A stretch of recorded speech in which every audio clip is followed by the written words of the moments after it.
Hello friends, welcome back to study कर। मैं हूं आपका दोस्त प्रभाकर। डेली करंट अफेयर्स में आपका बहुत बहुत स्वागत है। आज डिस्कस करेंगे 11 जून 2022 के most important current affairs. Lecture आप लास्ट तक सुनिएगा। लास्ट में आपसे कुछ क्वेश्चन पूछे आएंगे इसी लेक्चर से रिलेटेड, तो उनके जवाब आप कमेंट बॉक्स में जरूर दीजिएगा। अगर आपको रिवीजन करनी है तो पीडीएफ डाउनलोड कर लें, टेलीग्राम चैनल पर मिल जाएगा, लिंक आपको डिस्क्रिप्शन बॉक्स में दिया गया है। अगर आप किसी भी कॉम्पिटेटिव एग्जाम की तैयारी कर रहे हैं तो आप अपने चैनल स्टडी कर को फॉलो कर लें और बेल आइकन जरूर दबा लें, जिससे आपको समय पर और सबसे पहले नोटिफिकेशन मिल सकेगा। अगर आप किसी भी कॉम्पिटेटिव एग्जाम की तैयारी कर रहे हैं दोस्तों, तो आप स्टडी कर को फॉलो करना ना भूलें। हमारे जितने भी सोशल मीडिया प्लेटफॉर्म हैं उन पर भी आप हमें फॉलो कर लीजिएगा, सभी का लिंक डिस्क्रिप्शन बॉक्स में दिया गया है। चलिए फ्रेंड्स, अब हम बात करते हैं 10 जून 2022 के मोस्ट इंपॉर्टेंट करंट अफेयर्स की रिवीजन की। यानी 10 जून का जो भी करंट अफेयर्स था उसका एक बार फिर से रिवीजन कर लेते हैं। ध्यान से सुनिएगा। फर्स्ट क्वेश्चन, इंस्टाग्राम पर 200 मिलियन फॉलोअर्स वाले पहले भारतीय कौन बने हैं? विराट कोहली। किस महिला क्रिकेटर ने क्रिकेट से संन्यास ले लिया है? मिताली राज ने। सनवे फॉर्मेंटेरा ओपन शतरंज टूर्नामेंट का खिताब किसने जीता? डी गुकेश ने। एचपीसीएल के अध्यक्ष और प्रबंध निदेशक कौन बने हैं? पुष्प कुमार जोशी। संयुक्त राष्ट्र के द्वारा अगले 4 माह में किस देश को $48 मिलियन की मानवीय सहायता प्रदान की जाएगी? श्रीलंका को। ब्रेन ट्यूमर दिवस 2022 कब मनाया गया? 8 जून को। शीतल षष्ठी पर्व किस राज्य में मनाया जा रहा है? उड़ीसा में मनाया जा रहा है। पर्यावरण प्रदर्शन सूचकांक में भारत का कौन सा स्थान रहा है? 180वां स्थान रहा है। तो ये थे 10 जून 2022 के मोस्ट इंपॉर्टेंट करंट अफेयर्स। अब हम बात करते हैं दोस्तों आज के यानी 11 जून 2022 के मोस्ट इंपॉर्टेंट करंट अफेयर्स के क्वेश्चन। फर्स्ट क्वेश्चन है, हाल ही में ड्रोन नीति को मंजूरी देने वाला भारत का पहला स्टेट कौन बना है? आंसर है हिमाचल प्रदेश। तो दोस्तों हिमाचल प्रदेश के जो मुख्यमंत्री हैं जयराम ठाकुर, तो उन्होंने हिमाचल प्रदेश ड्रोन नीति 2022 को हाल ही में मंजूरी दे दी है। और इस मंजूरी देने के साथ उन्होंने ये कहा कि यह जो ड्रोन नीति है वह पहाड़ी राज्य में यानी हिमाचल प्रदेश में जो पब्लिक सर्विस है उनके लिए ड्रोन की जो सेवाएं हैं उनमें सक्षम बनाना चाहते हैं। इस नीति का प्रमुख उद्देश्य है डिफेंस और परिवहन, हेल्थ और एग्रीकल्चर और अन्य क्षेत्रों में ड्रोन सक्षम प्रौद्योगिकी के उपयोग का प्रचार करना। बात आई है हिमाचल प्रदेश की, तो हिमाचल प्रदेश की कैपिटल क्या है? शिमला है, जो कि ग्रीष्मकालीन कैपिटल होती है, और धर्मशाला जो कि शीतकालीन कैपिटल होती है।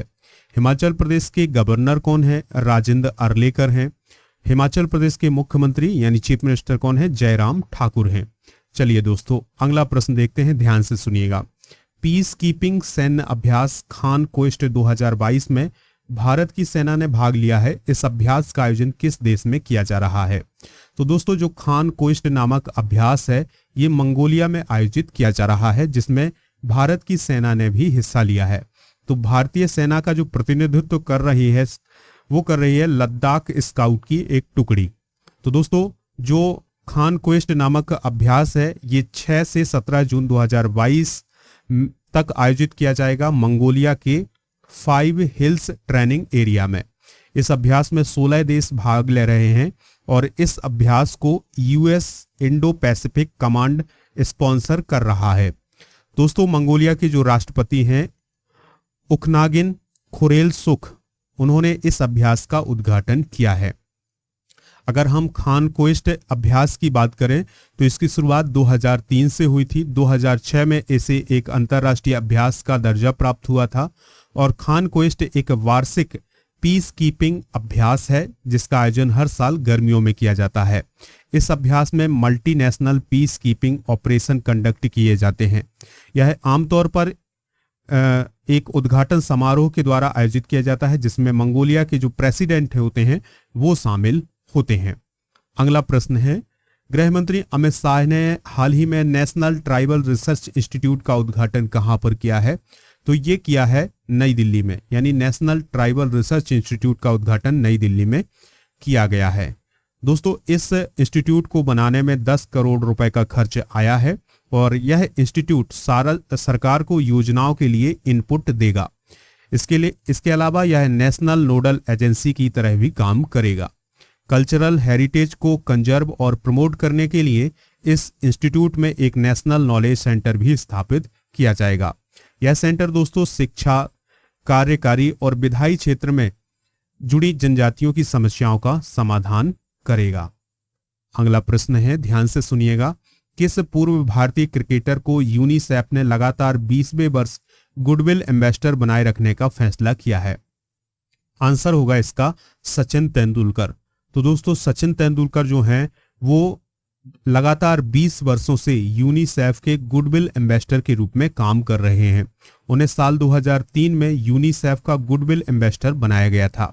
2003 में उन्हें जागरूकता पैदा करने और भारत में पोलियो की रोकथाम को बढ़ावा देने के लिए चुना गया था। इसके बाद 2008 में उन्हें समुदायों के बीच स्वच्छता बनाने और बढ़ावा देने के लिए नियुक्त किया गया था। इसके अलावा साल 2013 में उन्हें पूरे क्षेत्र में अच्छे हाइजीन और स्वच्छता को प्रमोट करने के लिए दक्षिण एशिया के लिए यूनिसेफ का ब्रांड एम्बेसडर नियुक्त किया गया था। साल 2019 की बात करें तो वह यूनिसेफ नेपाल के बैट फॉर ब्रेन डेवलपमेंट अभियान के लिए जागरूकता बढ़ाने के लिए नेपाल की 3 दिवसीय यात्रा पर भी गए थे। तो ये सफर रहा है यूनिसेफ और सचिन तेंदुलकर का। चलिए फ्रेंड्स, बात करते हैं यूनिसेफ की। तो यूनिसेफ का फुल फॉर्म क्या होता है? कई बार एग्जाम में पूछा गया क्वेश्चन है। यूनिसेफ को United Nation International children's emergency funds के नाम से जाना जाता है, जिसका हेड क्वार्टर है न्यूयॉर्क, अमेरिका में। और इसकी हेड कौन है? Catherine M Russell. Next question है, आईफा अवार्ड 2022 में बेस्ट फिल्म का अवार्ड किस फिल्म को दिया गया है? तो दोस्तों जो आईफा अवार्ड हैं 2022 के, इनका हाल ही में वितरण किया गया है। तो इसमें बेस्ट फिल्म का अवार्ड जो है वो शेरशाह मूवी को मिला है। शेरशाह मूवी की बात करें तो इसका निर्देशन विष्णुवर्धन ने किया है और मुख्य किरदार निभाया है सिद्धार्थ मल्होत्रा ने। दोस्तों जो आईफा अवार्ड 2022 वितरित किए गए हैं, चलिए इनमें से कुछ को हम डिस्कस कर लेते हैं जो कि आपके एग्जाम के लिए वेरी इंपॉर्टेंट होंगे। तो बेस्ट फिल्म का अवार्ड दिया गया है शेरशाह को, बेस्ट एक्टर का अवार्ड दिया गया है विकी कौशल को और फिल्म थी इनकी सरदार उधम। बेस्ट एक्ट्रेस का अवार्ड दिया गया है कृति सेनन को और किस फिल्म के लिए? फिल्म मिमी के लिए। बेस्ट डायरेक्टर का अवार्ड दिया गया है विष्णुवर्धन को, किस फिल्म के लिए? शेरशाह मूवी के लिए। बेस्ट प्लेबैक सिंगर फीमेल का अवार्ड दिया गया है आशीष कौर को और फिल्म कौन है? शेरशाह। और बेस्ट प्लेबैक सिंगर मेल का अवार्ड दिया गया है जुबिन नौटियाल को, फिल्म कौन है इनकी? शेरशाह। ठीक है दोस्तों, कुछ और अवार्ड डिस्कस करते हैं, ध्यान से सुनिएगा। बेस्ट सॉन्ग का अवार्ड दिया गया है कौसर मुनीर को, फिल्म है 83। बेस्ट म्यूजिक डायरेक्शन का अवार्ड दिया गया है AR रहमान को और जावेद मोहसिन को। ठीक है दोस्तों, और बेस्ट मेल डेब्यू का अवार्ड दिया गया है अहान शेट्टी को, फिल्म है इनकी तड़प। बेस्ट फीमेल डेब्यू का अवार्ड दिया गया है सरबरी बाघ को, फिल्म है इनकी बंटी और बबली 2। तो दोस्तों ये हैं आईफा अवार्ड के कुछ इंपॉर्टेंट अवार्ड, तो इनको आप नोट डाउन कर लीजिएगा। अगला प्रश्न है, डिस्कस करते हैं, ध्यान से सुनिएगा। प्रसार भारती का CEO अभी हाल ही में किसे नियुक्त किया गया है? तो दोस्तों प्रसार भारती के CEO कौन नियुक्त किए गए हैं? मयंक कुमार अग्रवाल नियुक्त किए गए हैं। कौन नियुक्त किए हैं दोस्तों? मयंक कुमार अग्रवाल। तो दूरदर्शन के डायरेक्टर जनरल मयंक कुमार अग्रवाल को 9 जून 2022 को मुख्य कार्यकारी अधिकारी प्रसार भारती के रूप में प्रभार दिया गया है। अग्रवाल ने शशि शेखर वेम्पति का स्थान लिया है, जिन्होंने सार्वजनिक प्रसारक के CEO के रूप से अपना 5 साल का कार्यकाल अभी हाल ही में खत्म किया है। प्रसार भारती की अगर हम बात करें तो इसकी स्थापना 23 नवंबर 1997 को की गई थी। अगला प्रश्न है, जम्मू और कश्मीर पर्यटन विभाग ने किस शहर में सूफी महोत्सव का आयोजन किया है?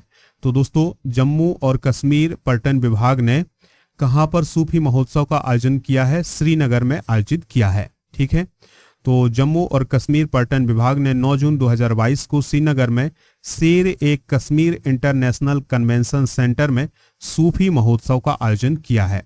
इस त्योहार का उद्देश्य कश्मीर घाटी में सूफियों और ऋषियों की शिक्षाओं को उजागर करना और उनका प्रचार करना है। दोस्तों यह जो आयोजन था ये 3 दिवसीय आयोजन था और इसका उद्घाटन जम्मू और कश्मीर के उपराज्यपाल आर भटनागर के सलाहकार के द्वारा किया गया है। ठीक है, यानी जो जम्मू कश्मीर के उपराज्यपाल के जो सलाहकार हैं आर भटनागर, तो उन्होंने इसका उद्घाटन किया है।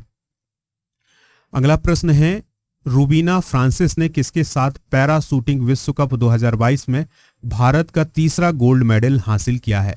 तो दोस्तों रूबीना फ्रांसिस और मनीष नरवाल की जोड़ी ने पैरा शूटिंग वर्ल्ड कप 2022 में भारत के लिए तीसरा गोल्ड मेडल दिलाया है।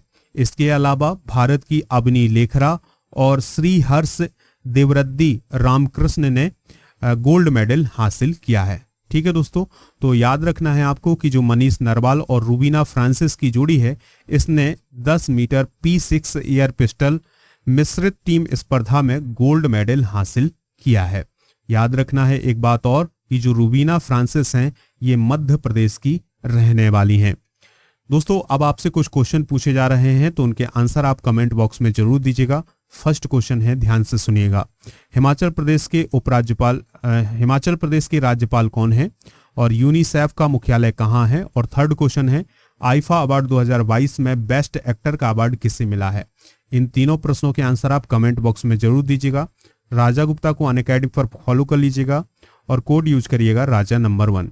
दोस्तों आप स्टडी कर को खबरी पर भी फॉलो कर सकते हैं, वहां पर मोस्ट इंपॉर्टेंट ऑडियो लेक्चर मिल जाते हैं, तो आप खबरी पर जरूर फॉलो करें। लेक्चर पसंद आया हो तो आप इसे लाइक कर दें और शेयर कर दें सभी दोस्तों को सभी सोशल मीडिया प्लेटफॉर्म पर। जय हिंद, वंदे मातरम।